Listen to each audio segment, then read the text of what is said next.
ಮರುಳು ಮಾಧವ ಮಹಿಯ ರಾಜ್ಯದ ಸಿರಿಗೆ ಸೋಲುವವನಲ್ಲ. ಕೌಂತೆಯರು ಸುಯೋಧನರು ಬೆಸಕೈವಲ್ಯ ಮನವಿಲ್ಲ. ಹೊರೆದ ದಾತಾರಂಗೆ ಅಗೆವರ ಶಿರವನರಿದಪ್ಪಿಸುವೆನು. ಬರದಲ್ಲಿದ್ದನು ಕೌರವೇಂದ್ರನ ಕೊಂದೆ ನೀನೆಂದ. ಶ್ರೀಕೃಷ್ಣನು ಕರ್ಣನಲ್ಲಿಗೆ ಸಂಧಾನಕ್ಕೆ ಬಂದ ಸಂದರ್ಭದಲ್ಲಿ ಕರ್ಣನ ಜನ್ಮ ವೃತ್ತಾಂತವನ್ನು ತಿಳಿಸಿ, ಪಾಂಡವರು ಮತ್ತು ಕೌರವರಿಗೆ ಇಬ್ಬರಿಗೂ ನೀನು ಹಿರಿಯ ಸಹೋದರ ಎಂಬ ಸತ್ಯವನ್ನು ಹೇಳಿದಾಗ ಕರ್ಣನ ಪ್ರತಿಕ್ರಿಯೆ ಈ ರೀತಿಯಾಗಿರುತ್ತೆ. ಓ ಮರುಳು ಮಾಧವನೇ, ಈ ಮಹಿ ಅಂದರೆ ಭೂಮಿಯ ಈ ರಾಜ್ಯಕ್ಕೆ ಈ ಶಿರಿಗೆ ನಾನು ಆಸೆ ಪಡುವವನಲ್ಲ. ಕೌಂತೆಯರು ಸುಯೋಧನರು ಇಬ್ಬರೂ ಸೇರಿ ನೀನೇ ರಾಜನಾಗಬೇಕು ಎಂದು ನನ್ನನ್ನು ಬೇಡಿಕೊಂಡರೂ ರಾಜನಾಗುವ ಮನಸ್ಸಿಲ್ಲ.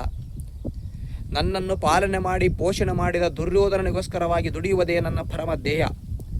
ಅವನ ವೈರಿಗಳನ್ನು ಅರಿದೊಪ್ಪಿಸಿದೇ ನನ್ನ ಪ್ರಥಮ ಆದ್ಯತೆ.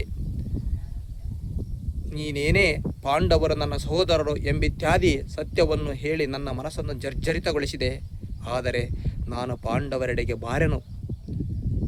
ಒಟ್ಟಾರೆ ಸತ್ಯವನ್ನು ಹೇಳಿ ನನ್ನ ಅಂತಃಶಕ್ತಿಯನ್ನು ಕಡಿಮೆ ಮಾಡಿದೆ, ಜರ್ಜರಿತಗೊಳಿಸಿದೆ.